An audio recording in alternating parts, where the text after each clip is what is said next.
नमस्कार, आदाब। मैं शुभम गौतम और आज इस वक्त हम मौजूद हैं सुल्तानपुर की विधानसभा 188 सुल्तानपुर में। आज हमारे साथ में हैं आम आदमी पार्टी के सबसे युवा प्रत्याशी धर्मेश मिश्रा।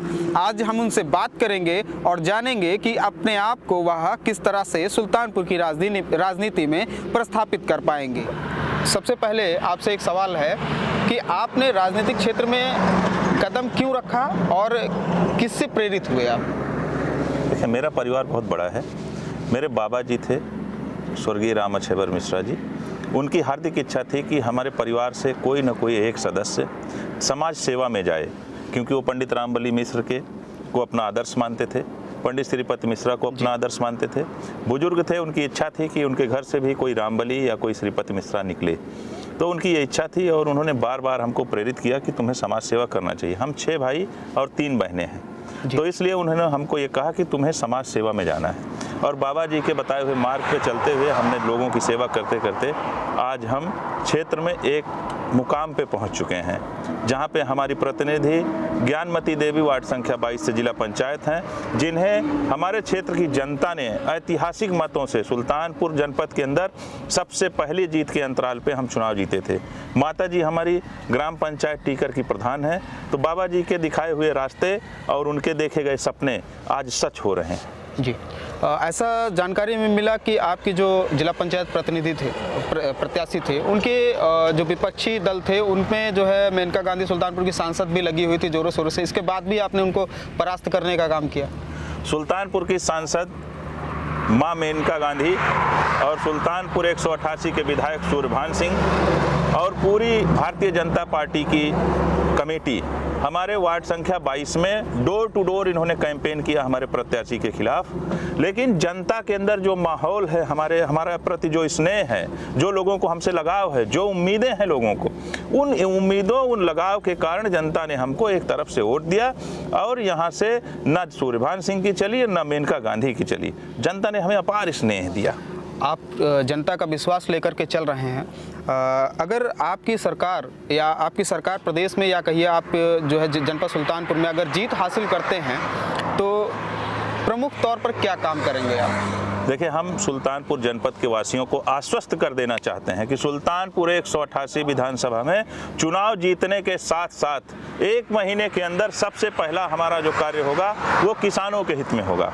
1 माह के अंदर हम सुल्तानपुर 188 विधानसभा क्षेत्र में फैले हुए सभी किसानों के लिए, जितने भी किसान हैं उनके लिए सबसे बड़ा काम ये करने जा रहे हैं कि जितने भी इस समय आवारा पशु क्षेत्रों में टहल रहे हैं, सबसे पहले इनको गौआश्रय स्थल पहुंचा देंगे। और जैसा उसकी शुरुआत हमने अपनी ग्राम पंचायत और आसपास के गांवों से की है। आप अभी यहाँ से फ्री होने के बाद हमारे गाँव के आसपास के इलाकों को देखेंगे तो सारी फसलें एकदम हरियाली की तरह, कई वर्षों पहले वाला माहौल है।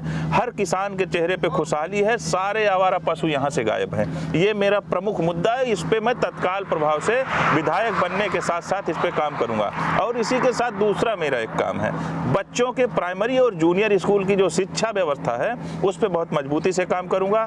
बच्चों को अच्छे नियम में भोजन मिलने चाहिए, इस तरह की तमाम सारी व्यवस्थाएं शिक्षा पे भी मैं करूंगा। धर्मेश मिश्रा जी ने आवारा पशुओं को गौशाला भेजने के लिए बहुत प्रयास किया। इसमें इनके ऊपर मुकदमे भी हुए हैं, इसको लेकर के हम चर्चा करेंगे। उससे पहले कुछ मुद्दे जो है युवाओं को लेकर के, प्रदेश में और जनपद में भी कांग्रेस, बीजेपी, सपा और भाजपा की सरकारें रही हैं। इसके बाद भी आज वर्तमान समय में 7,000, 8,000, 10,000 की नौकरी के लिए युवाओं को गुजरात और जो है दिल्ली और बॉम्बे जैसे शहर में जाना पड़ता है।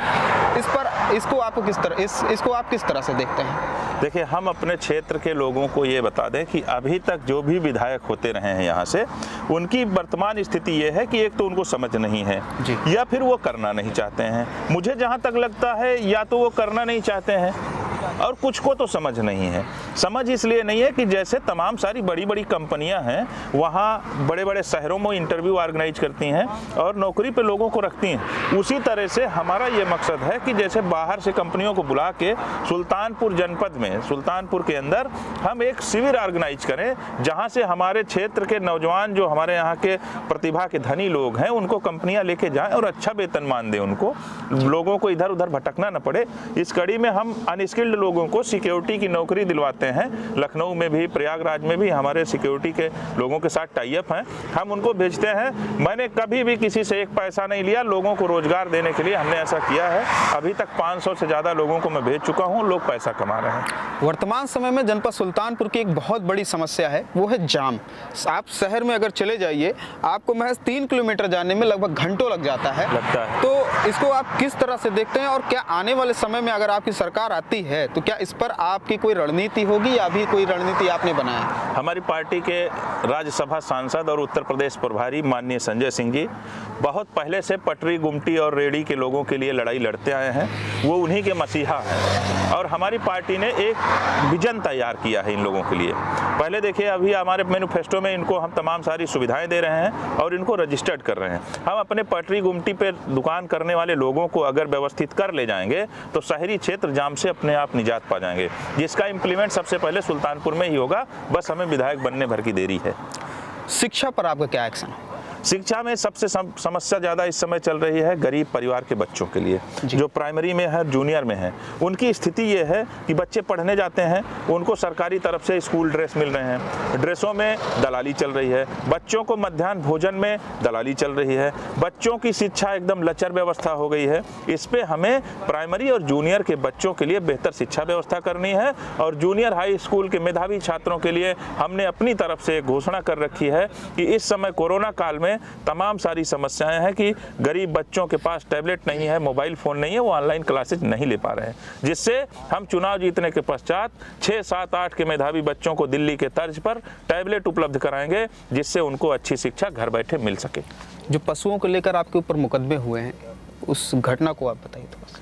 देखिए, हमारे गांव, हमारे क्षेत्र की फसलों को आवारा पशु एकदम पूर्ण रूप से सफाचट किए जा रहे थे। बहुत नुकसान था, किसान मायूस थे।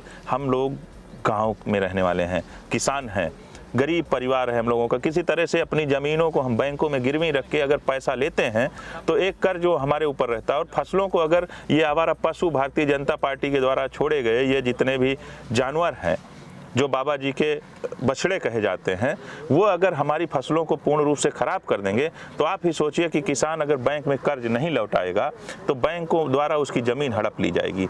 इसलिए हमें ये सबसे बड़ी समस्या दिखी कि किसान खुशहाल नहीं है। दिन दिन रात रात भर जाग करके वो जा करके अपने खेतों से जानवरों को खदेड़ रहा है, कहीं से व्यवस्था करके तारों से बैरिकेटिंग कर रहे हैं लोग, तमाम सारी ऐसी समस्याएं।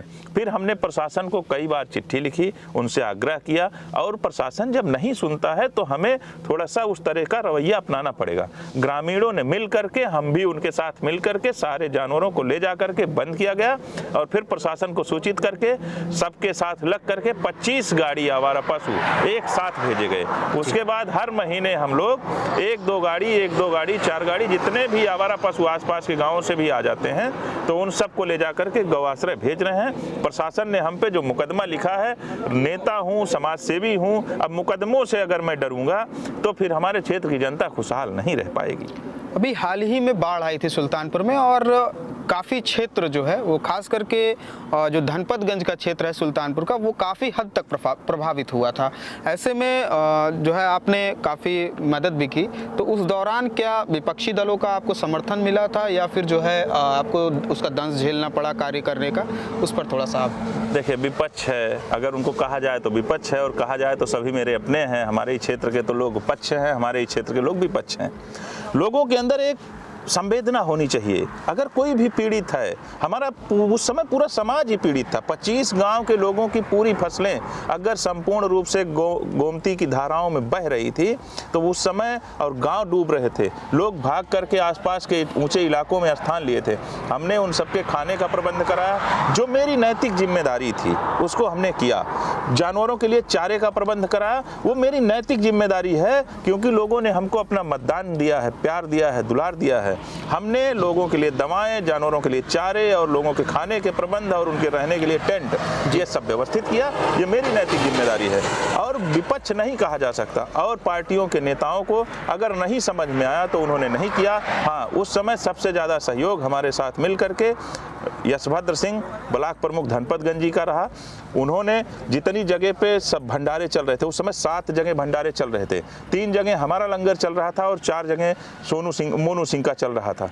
तो इन लोगों के पास भी संवेदना है। अब मैं किसी को कुछ कह नहीं सकता। राम दुलार पाठक जी इस समय भारतीय जनता पार्टी से चुनाव लड़ने की स्थिति में है, उन्होंने भी लोगों की मदद करी, लाई गुड़ चबैना ये सब उन्होंने भी पहुंचाया था। लेकिन जो भारतीय जनता पार्टी के माननीय विधायक और सांसद जी से उम्मीद की जानी थी वो कतई नहीं हुआ। क्यों नहीं हुआ? एक तो ये कि बताइए, उन लोगों ने भी क्षेत्र का दौरा किया, डीएम, एसडीएम, तहसीलदार, विधायक और सांसद सबके जाने के पश्चात भी हमारे 24 गांव बाढ़ प्रभावित क्षेत्र नहीं घोषित हो सके। इससे ज़्यादा शर्म की बात भारतीय जनता पार्टी के लिए और क्या हो सकती है? आप ही बताइए।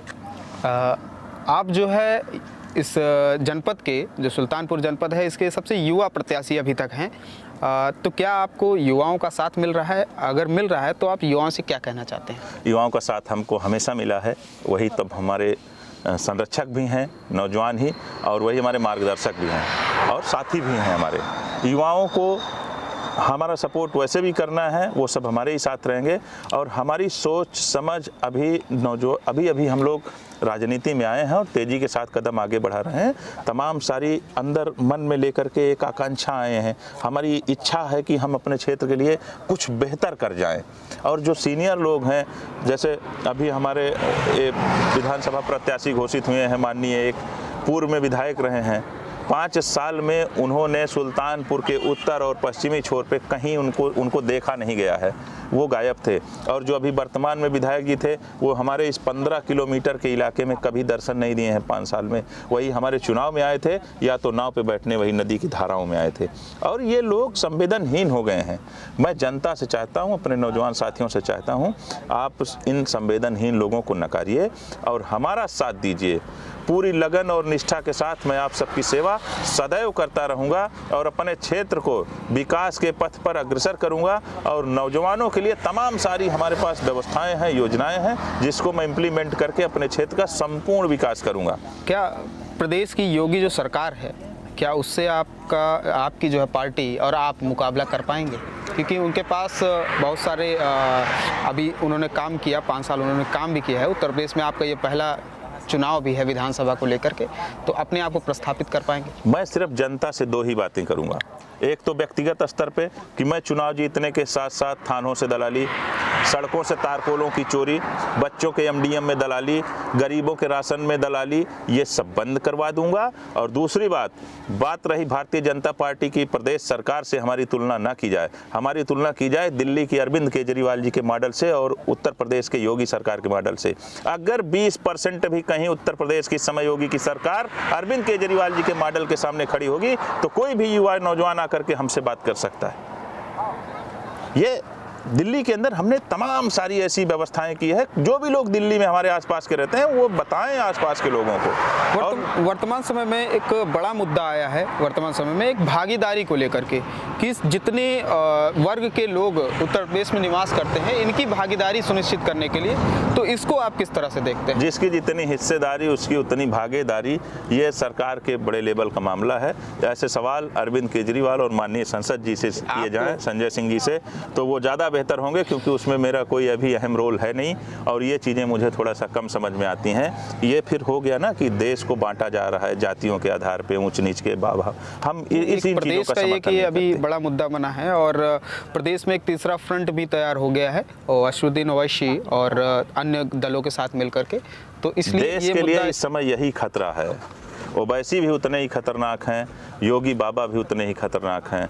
जो भी पार्टियां जाति के आधार पर राजनीति कर रही हैं, ऊंच नीच के नाम पे राजनीति कर रही हैं, वो सब बराबर ही खतरनाक हैं। और साथियों, मैं अपने क्षेत्र की जनता को ये कहना चाहता हूं, जो बंटवारे की राजनीति करना चाह रहे हैं उनसे आप सावधान रहिए। एकदम सावधानी की ज़रूरत है, क्योंकि आज कोई धर्म के नाम पर बांटेगा, कोई जाति के नाम पर बांटेगा, जो कि ठीक नहीं है। हम बंटवारे की राजनीति से बिल्कुल ही कोई मतलब हमारा कोई उनसे वो नहीं है, बंटवारे पे हम नहीं जाते। ठीक, आपका समय देने के लिए बहुत बहुत धन्यवाद।